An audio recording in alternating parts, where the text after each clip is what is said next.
On the 28th of July, 1945, a small airplane flying in thick fog crashed into the Empire State Building. The accident took the lives of all 3 passengers and 11 people inside the building. But one person in the building survived twice on that dreadful day. The firefighters managed to put down the fire in 40 minutes. One engine fell into a nearby art studio, and another engine and the landing gear plunged into an elevator shaft. Betty Lou Oliver, then a 20-year-old elevator operator, was on the 80th floor when the plane hit. The collision threw her from the elevator, and she needed medical help. Rescuers put her in another elevator to take her down to safety, but they didn't know that the cables were damaged. As the elevator began to descend, the cables snapped, and it plummeted 75 stories. Betty was fully conscious, so she decided to cling on to life. She felt the elevator was rushing away from her and held on to the sides not to float. And she survived despite everything. 2 factors likely saved her life.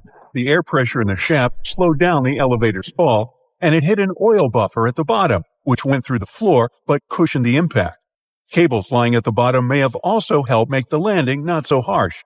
Betty got multiple fractures in her pelvis, back, and neck, but after several months of recovery, she lived for another 54 years. When she was 20 years old, Helen Claiborne left Brooklyn to search for some adventure.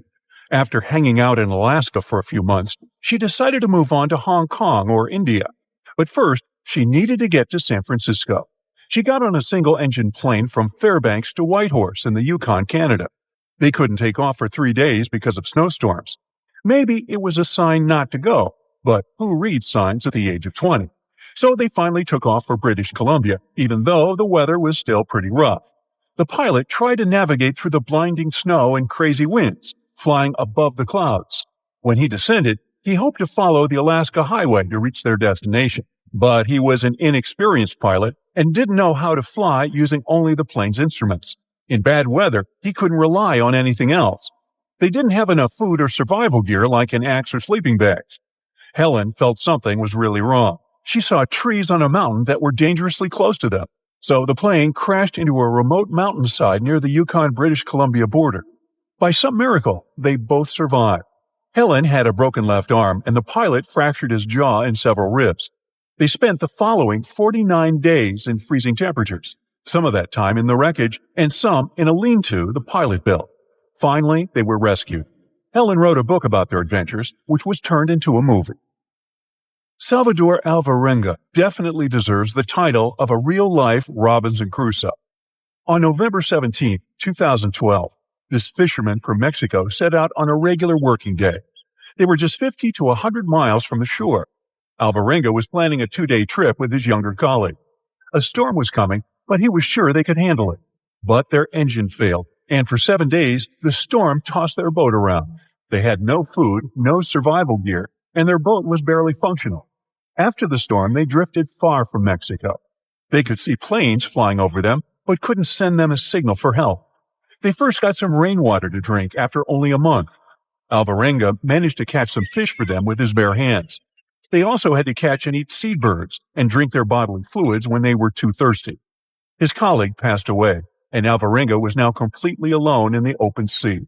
He kept his optimism and never gave up, singing hymns and signaling to cargo ships that never saw him. After 438 days adrift, he finally saw mountains and swam to shore in the Marshall Islands. Locals helped him to get to the hospital. He became famous overnight, although some people didn't believe his story was real. Now, they say lightning never strikes the same place twice, but Roy Sullivan would beg to differ. Lightning struck this man 7 times, and he survived all of it. That's how he got the unofficial title of Human Lightning Rod, and an official mention in the Guinness World Records book. Sullivan claimed that he was first struck when he was still very young and helping his father cut wheat. The lightning left no traces on his body then, and there was no one who could confirm it, so it didn't go in the count. As he grew up, he got a job as a ranger in one of the national parks of Virginia. The superintendent of the park documented all 7 strikes that happened there. Once, he was hit in the fire lookout tower. Another time, a tree that was struck by lightning sidetracked into the open window of his truck. There were incidents when lightning would set his hair on fire, and one time when it moved down his left arm and left leg and knocked off his shoe. How he survived remains a mystery. But if I had his luck, I'd buy lottery tickets every day. Otherwise, I would not stand next to this guy in a storm. Now, when paragliding is your hobby, you have to be prepared for all sorts of emergencies, like, say, a giant thunderstorm taking you in with all of its force. This is what happened to Eva Wisniewska, who was preparing for the World Paragliding Championships in Australia. A sudden storm carried her to a height of more than 32,000 feet. She didn't believe she would get out of it alive. The glider was climbing and climbing until it got completely dark. She was trembling with cold, and all the equipment was wet and frozen too. At some point, Eva heard thunder right in front of her and realized she was in the eye of the storm. She lost consciousness for around a half an hour and then woke up, still inside the storm. Suddenly, she saw the earth and felt like she had a chance to get down there alive. In the end, she only got some frostbite on her face and some abrasions to her leg.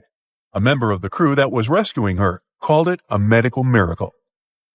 Apollo 13 was NASA's third moon landing mission, but the astronauts never actually got to land there. About 56 hours into the flight, an oxygen tank blew up, so they had to cancel their landing plans. The spacecraft was badly damaged, so it was impossible to use it to complete their mission. The crew reported about the problem with a phrase that went down in history: "Houston, we've had a problem." Captain Jim Lovell was already a highly experienced astronaut, and he took the only possible decision. The lunar module, Aquarius, was still functional. It wasn't built for re-entry or for housing 3 people, but it was better than nothing.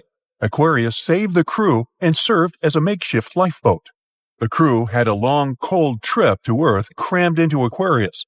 They had to power down all systems that weren't essential for the spacecraft to save energy. Without any sources of heat, it was soon freezing cold in the cabin. Some of their food soon got bad. They also had to ration water to keep enough liquid to cool the hardware down. When the time for re-entry approached, the crew moved back into the Odyssey and powered it up.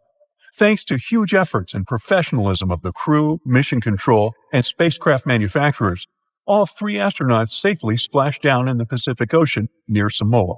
The astronauts lost some weight and weren't completely healthy when they got back, but the most important thing is they all made it back alive.